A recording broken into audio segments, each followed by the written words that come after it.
Thank you, and thanks for that beautiful image. Holiday in June is a double win to go out to Greece. It comes into your work.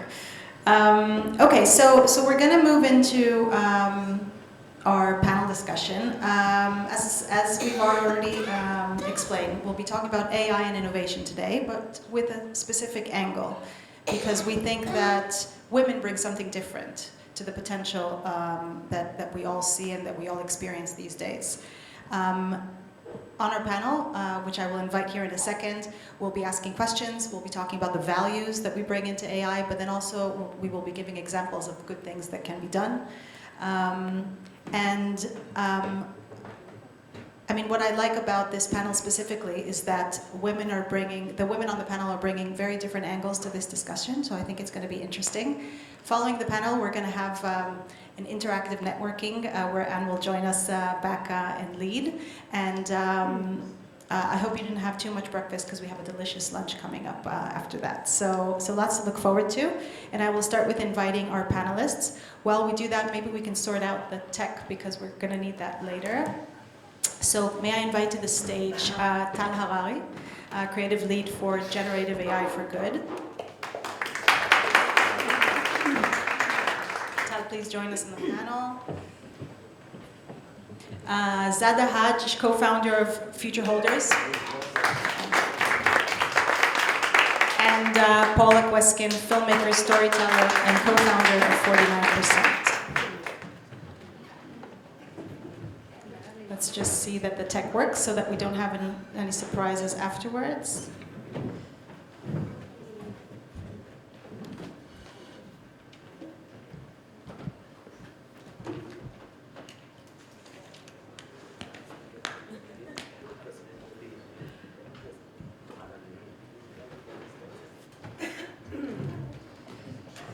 Hello, ladies. This will be yours. Okay.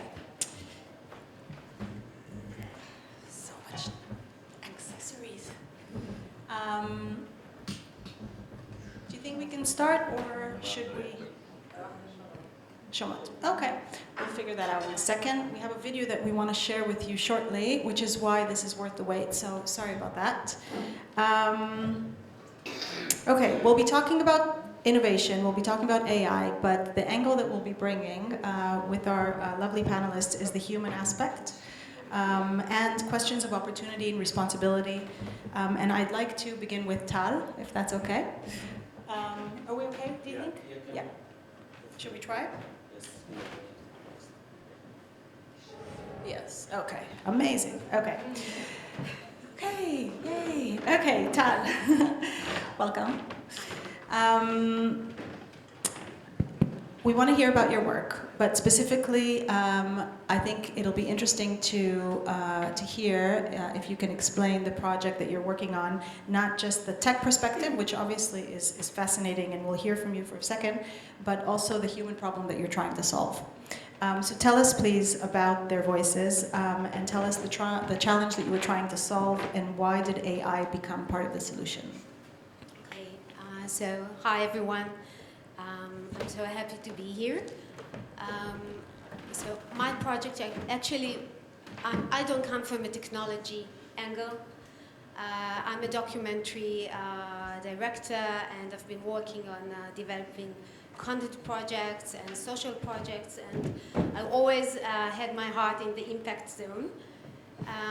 And coming to that, for years I've been interviewing women that suffered from sexual abuse or different things, and women, especially women, but not only women, of course, but survivors always tend to be very, very afraid to expose their identity, because we all know what's coming next. I mean, a lot of shame, some are actually paying prices on their community, on their privacy, first of all, to be exposed like that. And we always, we know the traditional way of documentary, how we deal with that. We're kind of blurring faces, pixelizing faces, pitching voices. So actually we're giving people the chance to talk, but then we hide them again.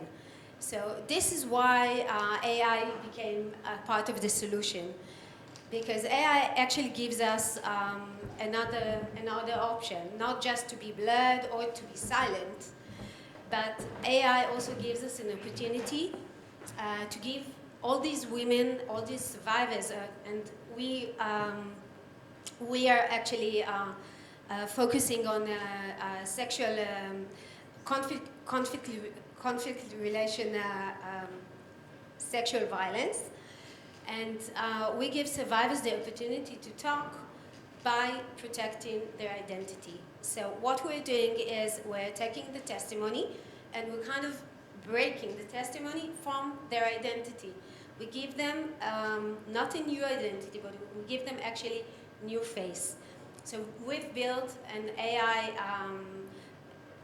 platform that can give security and give them safety while they're telling their story. So they don't have to be so afraid of the price they're going to pay, and yet their voice is up loud. I mean, they can share their story, they don't need to be afraid.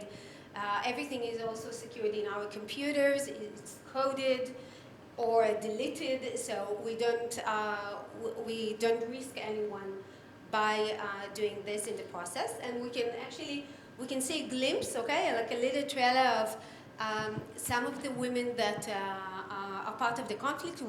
I've interviewed a lot of women, but here you're going to see 6 women, and from Rwanda, from Israel, from Iran, from a Yazidi woman from Iraq, and from the Ukraine, of course, because now there's horrifying things also happening in the Ukraine.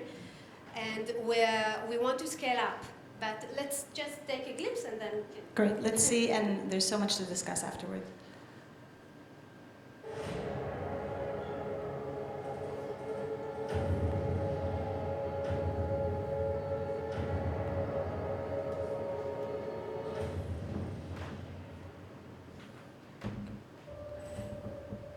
Most survivors can't show their faces. The cost is too high. Stigma, shame, even their lives. This silence lets it happen again and shields perpetrators. Now, for the first time, they can be heard without being seen. With ethical AI, we protect them. Some choose to speak openly. Others remain unseen. Every story deserves to be heard, safely, loudly, on their terms. فزي كتير على وجهي حتى أسناني تأذوا من كثر الضرب اللي كان حاولت أقاوم بس صار يأذيني كثير صار يضربني.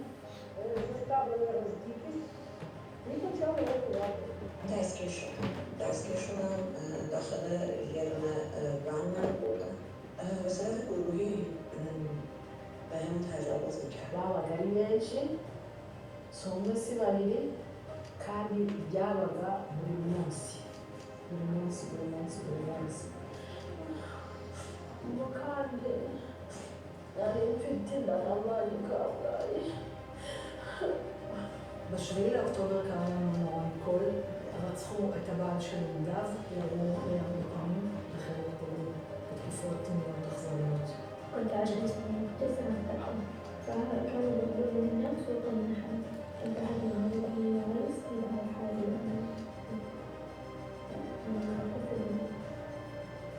These are real women. These are real testimonies. This is reality.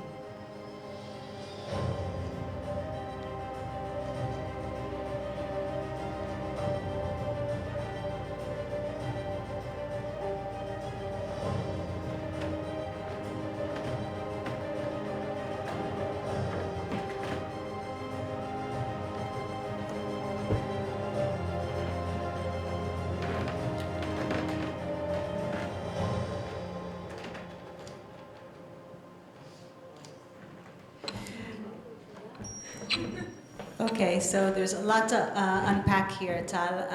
Thank you for that powerful trailer, and we'll get into details as we go along with this panel. Can you but first just explain, because there were lots of little things going on the screen there, can you explain just the difference between, for example, the story of Noor, the 14-year-old Syrian, and the Israeli that was speaking straight to the camera, Chen? So we give each survivor is actually, she's on control, okay, of her testimony from the beginning until the end. And if she wants to back up in the middle, it's totally fine. It's her, you know, it's her story. So actually, we are here to offer her whatever she needs to be protected. If she wants to change her voice, we can clone her voice. If she wants to be a part of, I designed the avatars, if she wants to be part of the design of the avatar, if she wants to be similar or not. So she's in charge. She's also in charge of what to tell, of course, and what to expose, and what she keeps in private. So we keep, in every survivor, we have like a different journey. And like Noor, she's, you see Chen, by the way. Chen is an Israeli. You also, I guess, in the television. She's an advocate. She's an amazing woman, and she chose not to be hidden because she thinks she wants everyone to see her face, to look in her eyes. But Noor, she's a 14-year-old girl. My daughter is 14. And Noor lives like a few kilometers away from our home because she lives in Surrey, and she's a Druze. And in the Druze community, you know that last summer were horrifying things going on with the Syrian army, and they raped and murdered thousands of Druze. From the Druze community, and her testimony came to us, and I was so moved by her story, and we also brought her story to the UN in Geneva a few months ago. And Sheikh Muafak Tarif, who is the spiritual leader of the Druze community here in Israel, also came with us and gave us support. And what's remarkable about Noor, maybe we can see the slide, is it's just a little glimpse, but what's remarkable about her story is that from victimhood, from being a victim, okay, she actually became a symbol of courage, a symbol of resilience. She's just a kid, but her story in her community, and you all know the Jewish community, it's a very religious community. It's very shy about things like that, and women pay an enormous price for telling their stories, and sometimes even their life of being murdered just by to protect the dignity of the family. And Noor became, instead of a victim and being like a symbol of shame, she became a symbol. And a lot of social media, we just see a glimpse here, but a lot of social media actually made an avatar of Noor, which she is an avatar, made an avatar of Noor and called her to raise a flag of resistance and to be a voice to all the women that were being raped. Noor was being raped, gang raped, in front of her family. And I think that by we saw it, and like it was millions of viewers in millions of viewers around the world, and we saw how the narrative actually changed. And this is something that we didn't even expect, but it moved us because this is a new aspect of our project, because we thought of just, give people the safety to tell their story, but we can see how the narrative actually can change by telling the truth and by actually give them, wings in the social media and in the media in general to expose what happened to them. So it was very exciting. Thank you. Yeah, it's interesting that instead of hiding her, you gave her the tools not only to tell her story, but to be a voice of women experiencing something like her. So really remarkable result. Okay, I'd like to open a bit the panel and invite Zada to share with us a little bit about your work. At Future Holders, you do many things, and we'd love to hear about your program. In the context of this conversation, I'm interested to hear about how you teach young women to use AI responsibly. Completely different angle, maybe from what Tal described, but we'd love to hear about your work. It's a very sharp switch. Thank you, Tal. It's an amazing initiative. And I feel like so to future holders, we are far away from giving the girls their voice for sexual abuse, but we are giving them a voice of rewriting the future of AI and to be educated the right way by connecting them to the elements of life. Water, fire, air, and earth. So they learn and train on AI models that can help our humanity, help the creatures on our planet Earth, because we still have only one planet to live on until now. So we need to take care of it.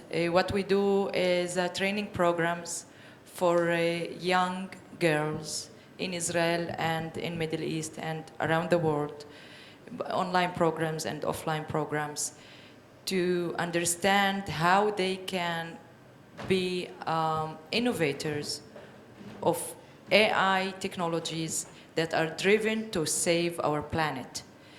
If we already have a gap in our climate, if we already have a gap in our gender positions in high tech, so if we work from a young age to put them on the right track, maybe one day we will see 1% of change in the high-tech companies that are actually doing for better future for us all.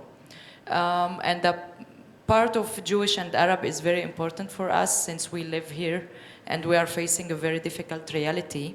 And the girls are from same city, they don't know each other and they don't know how to say words in each other's language.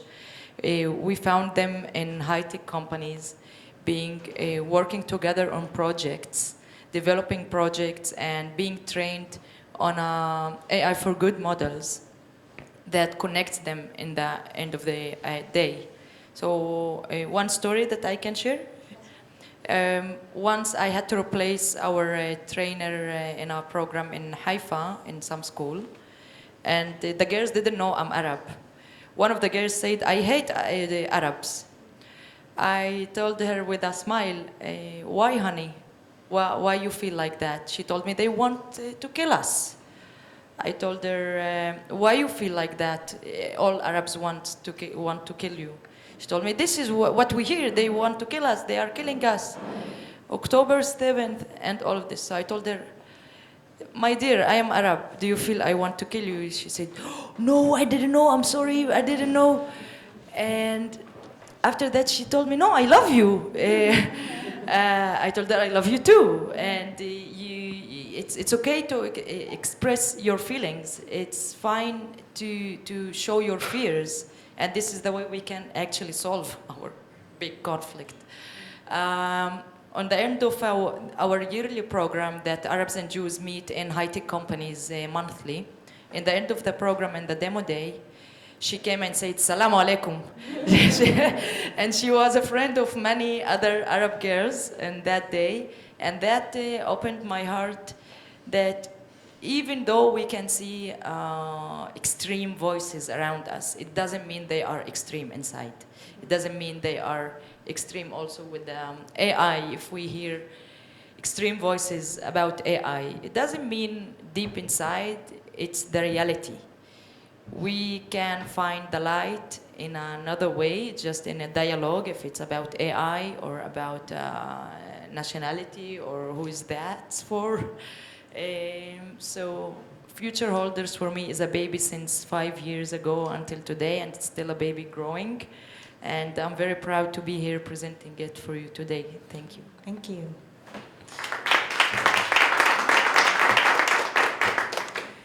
It's interesting to see different approaches to AI innovation and education. And I think that we will get back to this panel and through this morning on what I think is unique of the way that women approach these issues. So inviting Paula into our conversation to give another perspective.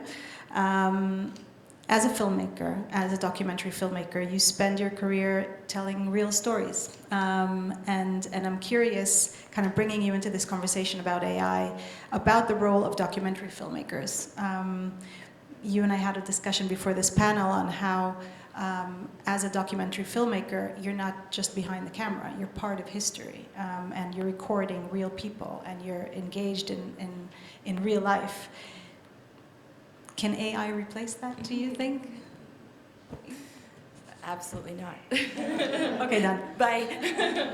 Tell us about your work, of course. Thank you so much for having me. Yeah, okay. Thank you for having me here. I'm delighted to be part of such a robust conversation. It's really important that we have these challenging discussions. I love the one you just talked about.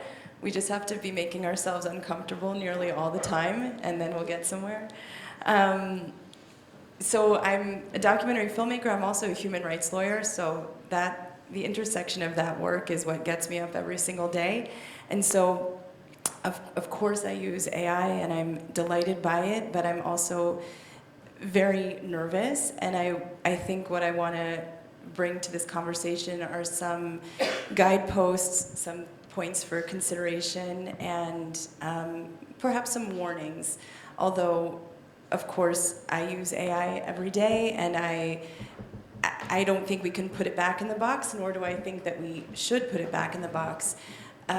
In terms of documentary filmmaking, when I was researching for this panel, I learned that there's some different associations of documentary filmmakers who have since come together and put together some standards and guidelines which they're encouraging the use of.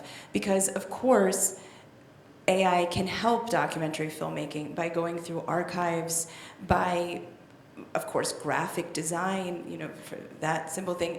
As Tal mentioned, in terms of audio and altering people's voices.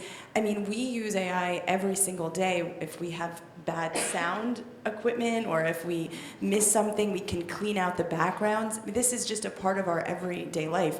There's technologies that can help us with on-the-moment interpretation so that we can speak to other people. I mean, the list is truly endless.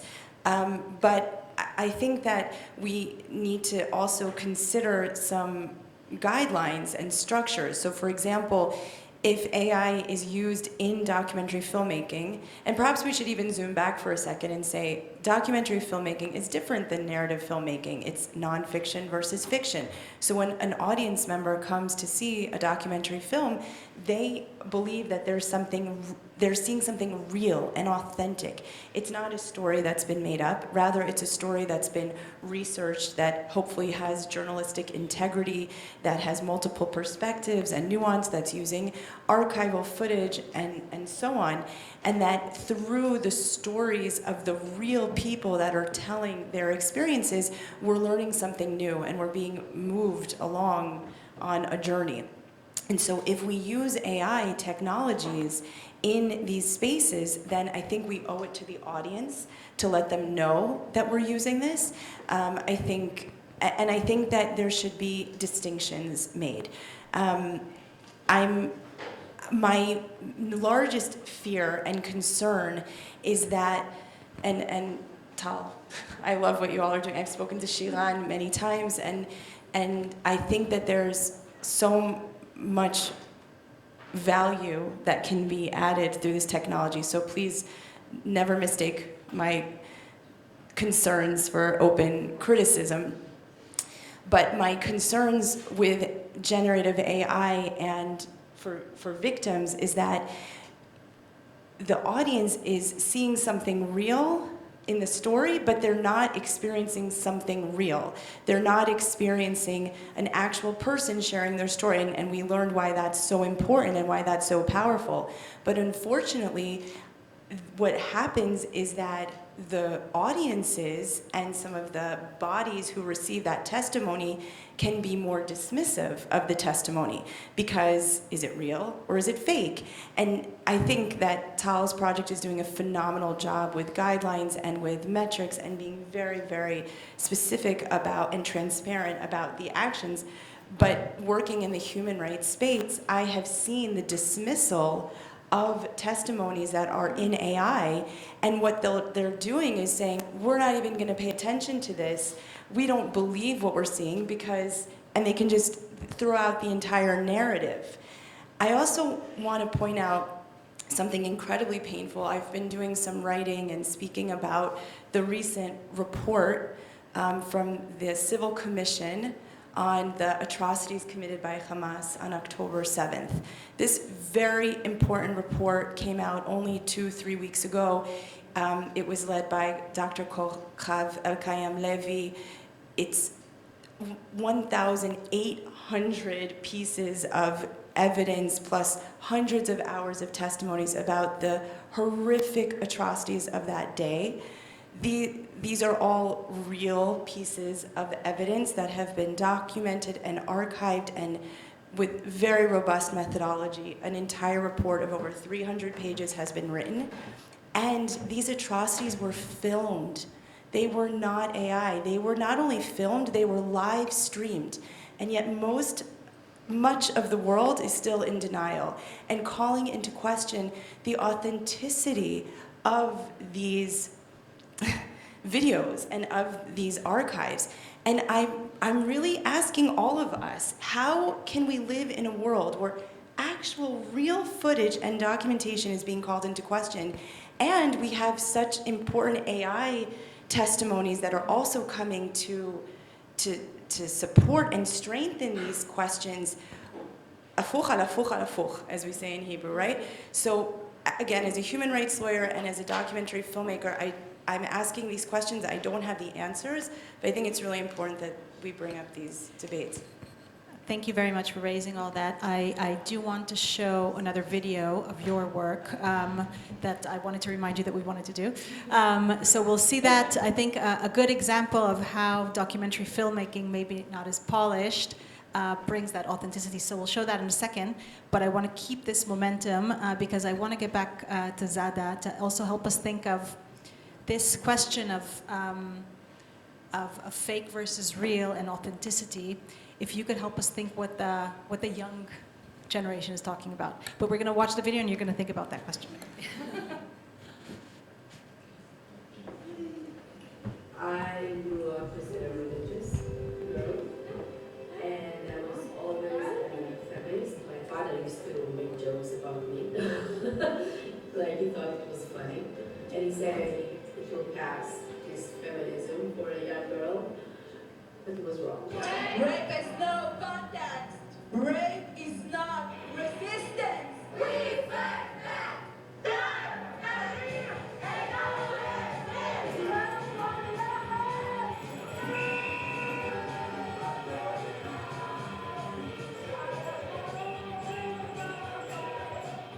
I don't know if I'll succeed because the waves are so high.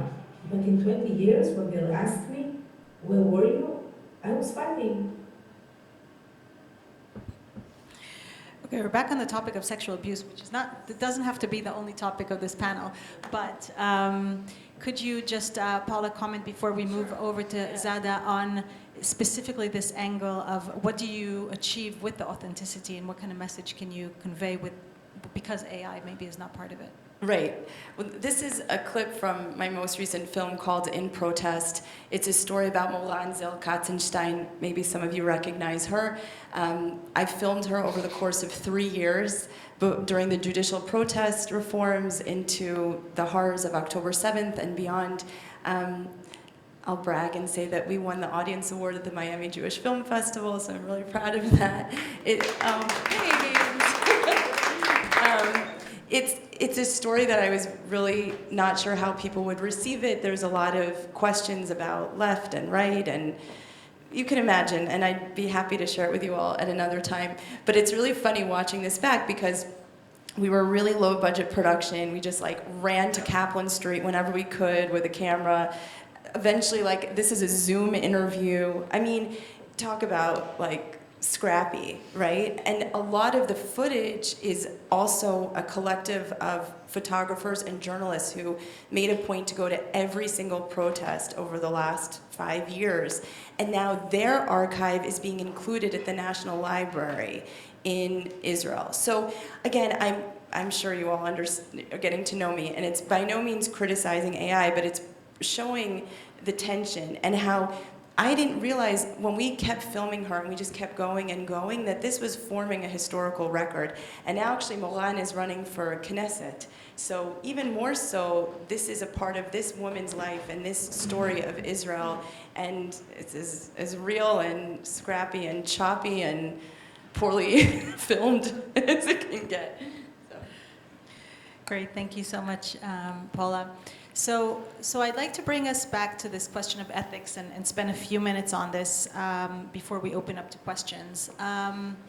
Zada, could you share, obviously maybe, asking as hearsay, but you work with young girls. Can you reflect back to us this question of ethics? How do younger girls think about authenticity, what they see online? Does it increase their belief, or maybe does documentary filmmaking just look boring and unbelievable because it's so scrappy? So maybe you can help us understand that a little bit, and maybe are you addressing that at Future Holders? How can you responsibly use technology to address that? Yes, of course. One important thing that as Muslim Arab, Palestinian Israeli, we are against what happened in October 7th. So just to be clear for everyone, if I'm sitting here, so it means we are against. I'm from a family that is against, from a village, almost all of it is against what happened. And it doesn't represent any human being that is thinking and being human. For the relevant topic of our panel, one of the main core things that they learn and train on is how to define if it's fake, if it's authentic, how it's being manipulated, they are being manipulated by these models, on what information it was trained on. We make them feel the process of training on a biased information so they can see the result is biased. So this is one of the main things that we start with at Future Holders training. It's not just let's know AI and learn about AI. No, but it's really knowing what's going on behind. And there's a lot of ways, by activities, by examples, by homeworks, by showcase each team, each meetup, they showcase their project together. So it's a whole process that they are going through, and we make sure none of the girls finish the program not knowing how they are being manipulated by these models. What ages are the girls in the program? Mainly 14, this is the average. Yeah, but we have also university students who are interns in our program, so it's like a full path of impact that each generation impacts the other. How we face these things, like fake news, real news. As you mentioned, still many of the world is still in denial. Why is that? The big why. Because Meta gave access to so many fake information to be spread because they want to generate money. And first impression is very hard to change. It's possible, but it's very hard to make the reverse pathway. So one of the things why the half of the world in denial, because the first thing came out, they didn't. They didn't do that. The whole world was very convinced they didn't. And the AI models of Meta literally did it. Like they spread the word that they didn't. There wasn't something like that. Even in the Israeli street, you can hear that they didn't, until everyone really realized it did happen. And they did awful things. So one of the things that we dream of or vision from future holders, generations, when they become engineers or scientists in big companies, is to make sure not doing money by just spreading fake information and being unauthentic, because we will lose ourselves as a humanity if we keep on that track. Excellent and important work. I want to spend more time on the deepfake thing, because I think Yes, thank you, because because I know that Tal has a lot to say. I have a lot to say. So what is the difference? Please explain to us how do you approach it, both technically, because I think that there were some things that maybe in a first glimpse of the trailer were missed, but then also explain to us fundamentally, why is deepfake wrong, and the type of AI that you're using to tell stories, except for the intention, why is that right? Yes.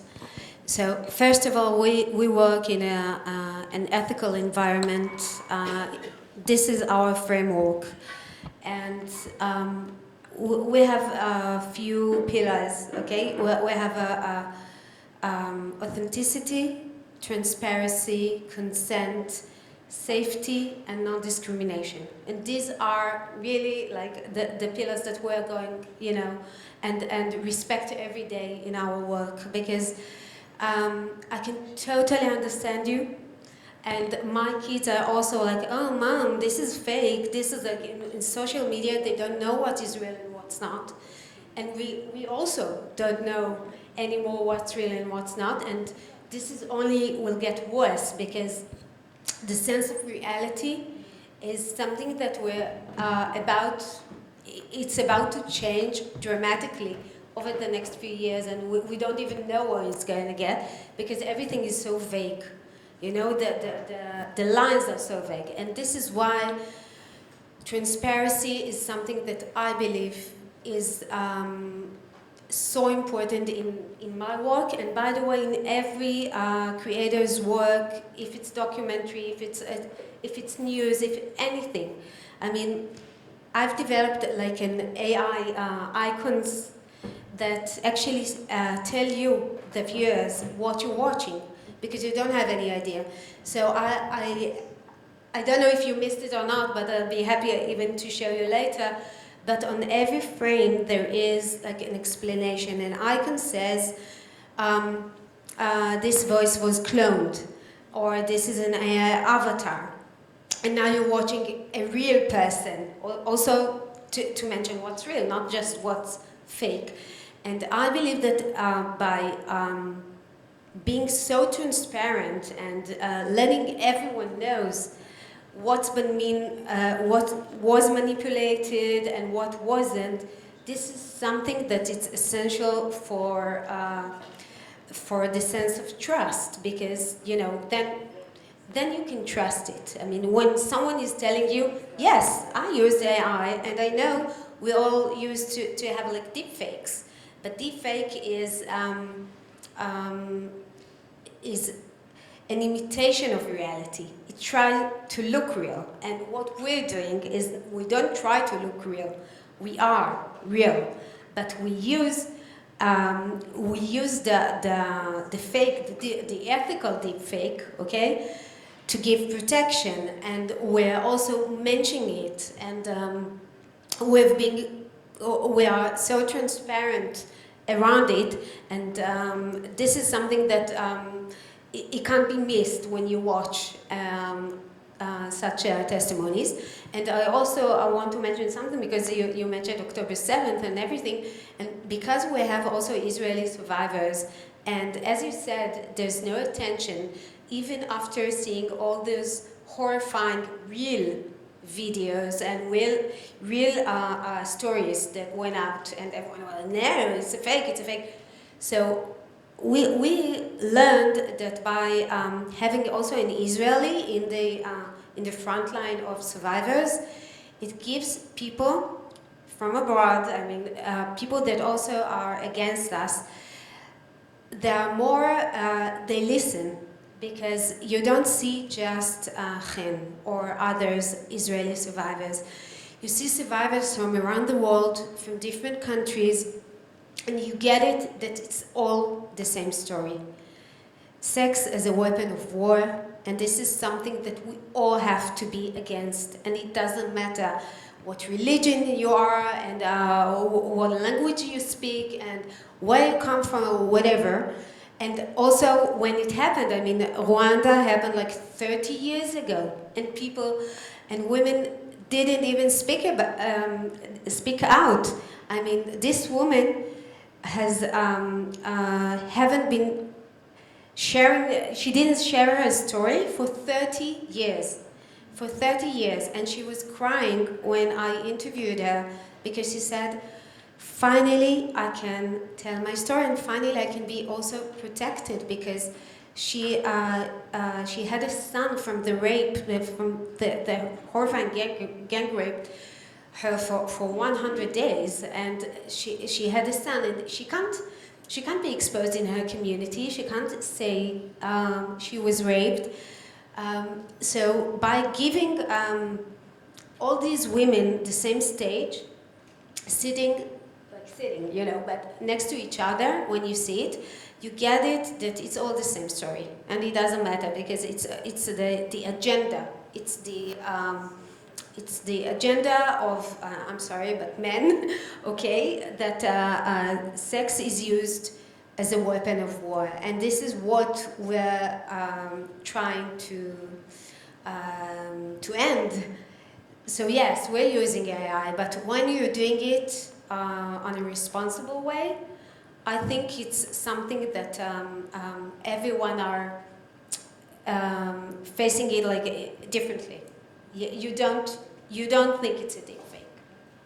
Oh yes, No, I just. There's just one thing you said that I want to push back on. You said they're real, but they're not real. They're real stories, but they're not real people. They're avatars. They're created. And Chen is real. That's also a concern of mine. She's real. So why is she included with not real? I think that can be confusing. So, Okay, you're going to So reply, thank and then you, we're yeah. going to open up to a couple I'm more sorry. questions. Okay, so first of all, their story.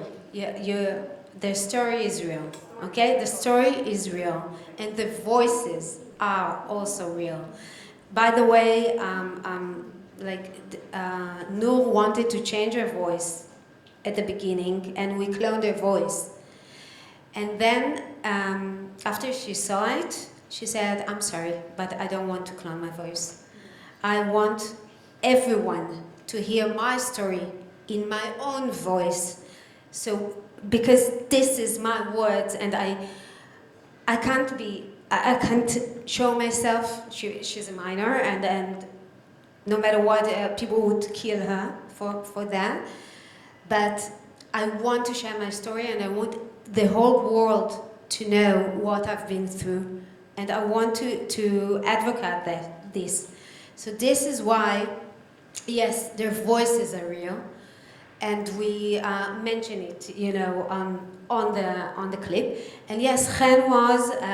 This is a pilot. What you're watching. Of course, we're scaling right now the project.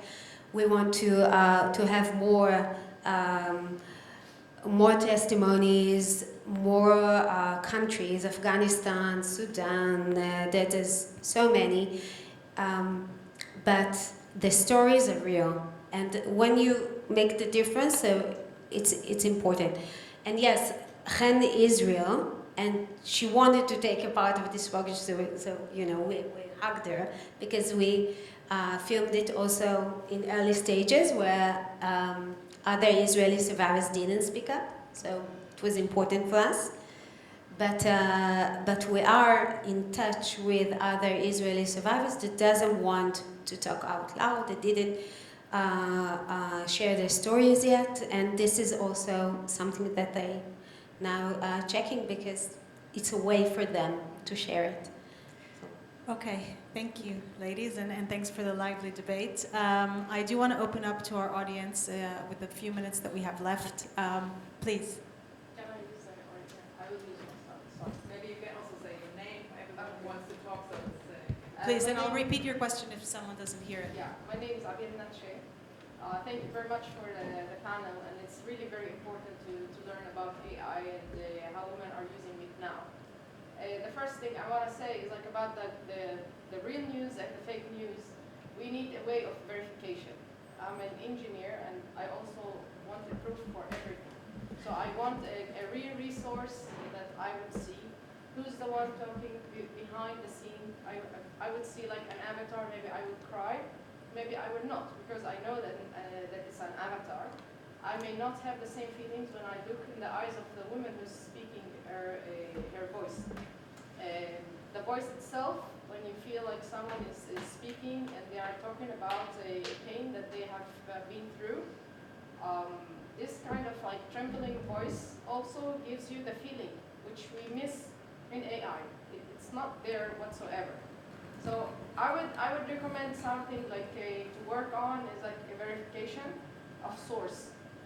We want to have to see like not the blue tick that is verified on Facebook for the accounts, but also to see something that protects the right of the people not to be like manipulated with everything on AI. The second thing I want to share, if I have the time, is like why I've learned AI.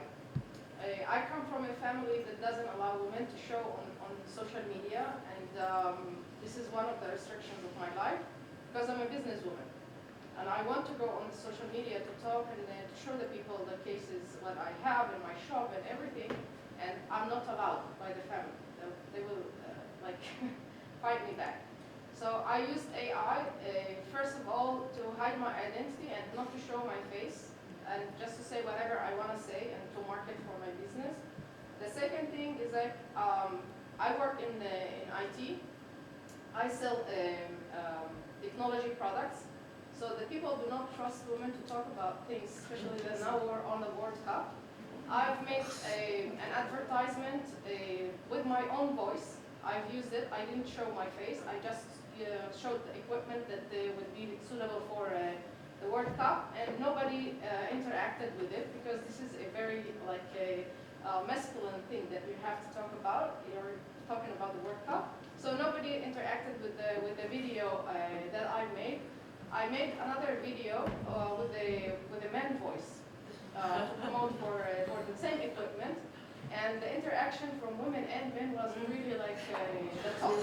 So that's one story I'm sharing with you why I use AI, and it's really beneficial for women to use it on both Thank sides. you very much. Thank you for that.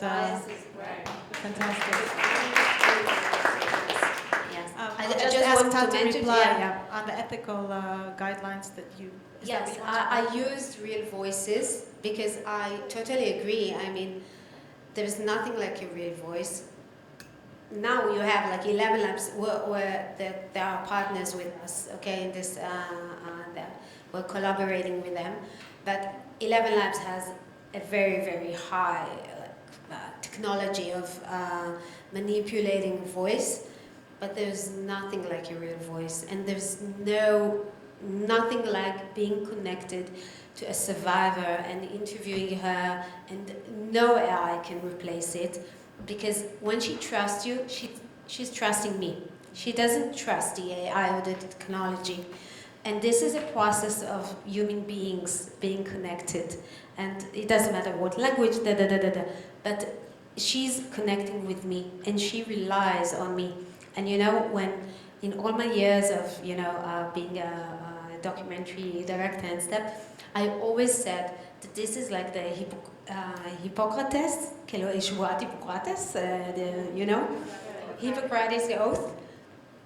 because when you shoot someone, when you film someone, they trust you. They trust you in the words. They put their lives in your hands, and they trust you not to manipulate it, not in an eye, but in editing room.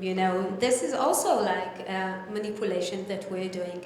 So this is something that I think it's like a basic. It's a basic in our work.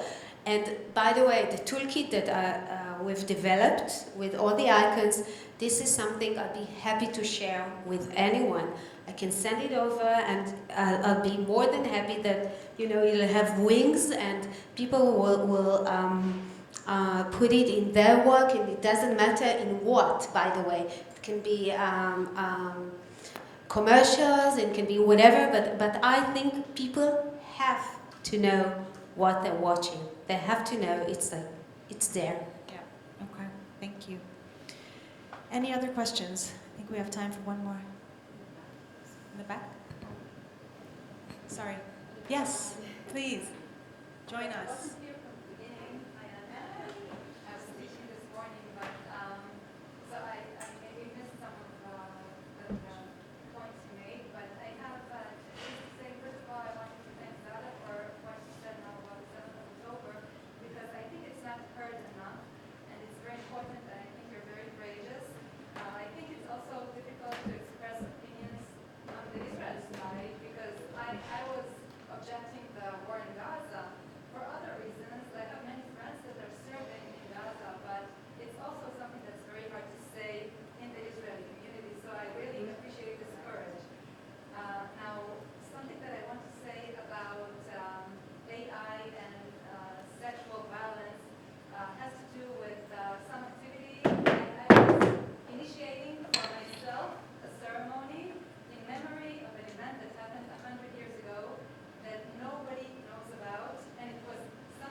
Thank you. Thank you so much for sharing that. I think yet another example of how putting a woman's creativity towards good use of AI. And thank you so much for that example.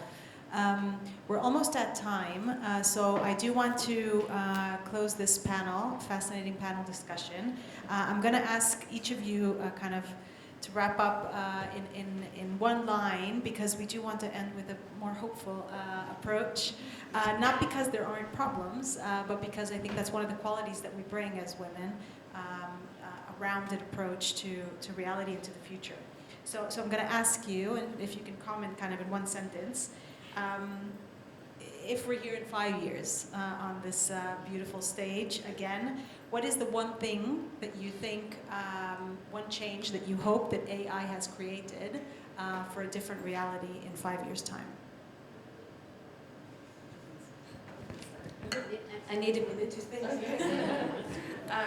My hope with AI is that it's democratizing, so that a friend of mine right now is using AI technology to screen for cervical cancer in Africa. So women that would not have access to healthcare are now given this access. So to me, I hope that AI goes at the speed of light so that we can harness the power to really make incredible advances in health and in the democratization of health and access. And I also just want to say that I actually think this is an incredible moment for humanity to rise and to continue to share their authentic selves, their authentic stories, and to really recognize and applaud the beautiful innovations and artistic innovations of the past, and to look forward. So like, now's the time to read Steinbeck. Now's the time to read all sorts of the greats and the classics, and to dig deep and to be expressing the parts of ourselves that can never be replicated by any type of technology. Thank you. I would love to see AI in the right hands of policymakers in Israel, at least, because now it's a catastrophe.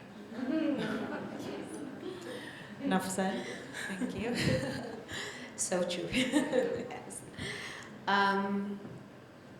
Well, 5 years from now, it makes me shiver from thinking what AI will do.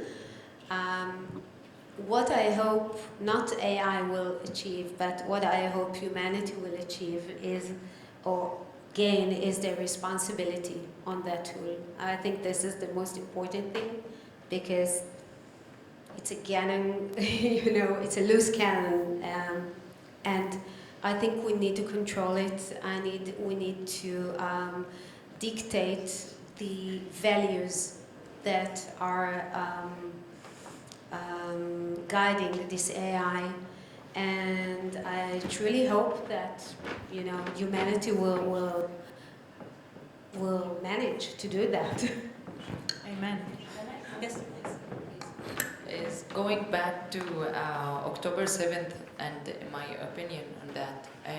I just want to emphasize that I'm also against the current happening war. That we have a lot of human beings, no matter what, if they are Palestinians, Arabs, Muslims, whatever, are being killed, and they has nothing to do with October 7th.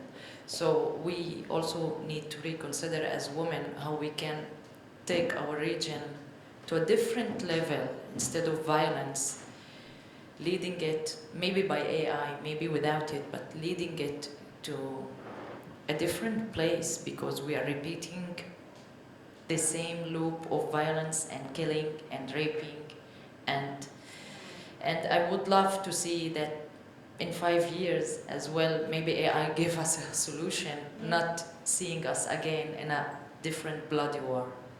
Yes, indeed. Thank you for that. So that's our discussion about AI. I think it's more a discussion about humanity. It's definitely a discussion about women's creativity. But I would also like to acknowledge the fact that women can't do it all themselves, and we're nothing without the men and the allies that some are in this room. Thank you for joining us this morning. Specifically, quick shout out to our biggest ally, Dani Hakim, who is the founder and visionary of Women Champions for Change, and a believer of women's power, I think more than we all know. So thank you, Dani, for bringing us all together and to bringing us to this point. Lots to reflect on this discussion. I'm going to hand it back over to Anne. I'd like to thank our amazing panelists for a lively debate. Thank you so much. Anne will guide us through the next part of our conversation.